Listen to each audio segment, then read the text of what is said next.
নমস্কার, কেমন আছেন সবাই? আমি জুই। আমার আরেকটি ভিডিওতে তোমাদের সকলকে আবারও স্বাগত জানাই। আজকে খুব একটা কমন রান্না করেছি, শাক দিয়ে ডাল, যেটা কিনা মিষ্টি কুমড়োর ডগা পাতা। তো তোমরা সবাই জানো, এটা চেনো। তো সবার প্রথমে আমি এখানে ডালটা ধুয়ে নিয়েছি, আর শাকগুলোকেও ভালো করে ধুয়ে পরিষ্কার করে নিয়েছি। তো এখানে শাকটার পরিমাণই বেশি ছিল। এরপরে ডালটাকে ভালো করে ধুয়ে নিয়েছি। দেখো, এখানে আমি মুসুরির ডাল নিয়েছি। তোমরা অন্য যে কোনো ডাল দিয়েই এটা বানাতে পারো।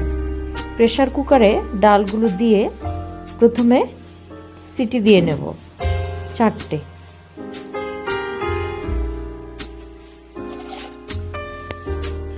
পরিমাণ মতো জল দিয়ে দিলাম। ডালটা সেদ্ধ হওয়ার জন্য দিয়ে দিচ্ছি লবণ আর চেরা কাঁচা লঙ্কা। এখানে আমি 4-5টা সিটি দিয়ে নিয়েছি। অল্প সময় ঠান্ডা করে দেখো খুলে ডালটা দেখে নিলাম, ভালোই সেদ্ধ হয়ে গেছে। অল্প একদম ঘুটনি দেব না, একটু দানাই থাকবে, তাহলে খেতে বেশ দেখতেও ভালো লাগবে। তোমরা দেখে হয়তো আইডিয়া করতে পারবে কীরকম করে সেদ্ধ করেছি। এরপর কড়াই গরম করে তাতে সর্ষের তেল দিয়ে দিলাম। তেলটা এখানে একটু বেশি করেই দিচ্ছি। দিয়ে দিচ্ছি জিরে, কালো জিরে আর শুকনো লঙ্কা ফোড়নে, তেজপাতা। এরপর কেটে রাখা শাকগুলো এতে দিয়ে দিলাম।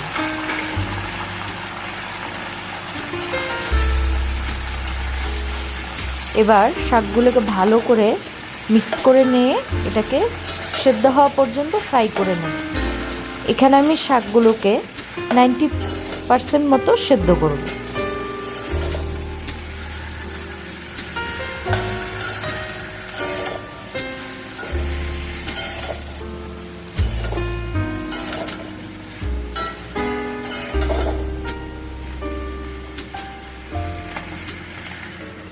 কিছু সময়ের জন্য ঢেকে দিলাম।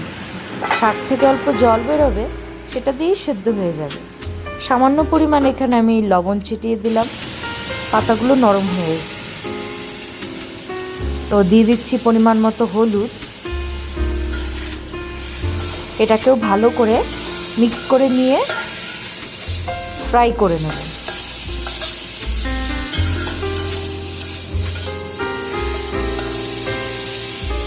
শাকগুলো একদম নরম হয়ে এসেছে। দিয়ে দেব সেই সেদ্ধ করে রাখা মুসুরির ডালটা। এটাকে ভালো করে মিক্স করে দেব। অনেকটাই ঘন দেখাচ্ছে, তো আমি অল্প হালকা গরম জল অ্যাড করে দেব। দেখো, জল অ্যাড করেছি, তারপরে এরকম দেখাচ্ছে। এটাকে একটু ফুটিয়ে নেব সুন্দর করে। ফুটে গেছে ডালটা আমার। এর সাথেও শাকটাকে একটু সময় ফোটাতে হবে, যেহেতু আমরা শাকটাকে 90% মতো আগে সেদ্ধ করেছি, তো এখানে বাকিটুক হয়ে যাবে। ভিডিওটি ভালো লাগলে অবশ্যই লাইক কমেন্ট করে যেও, শেয়ার করে দিও বন্ধুবান্ধবের সঙ্গে।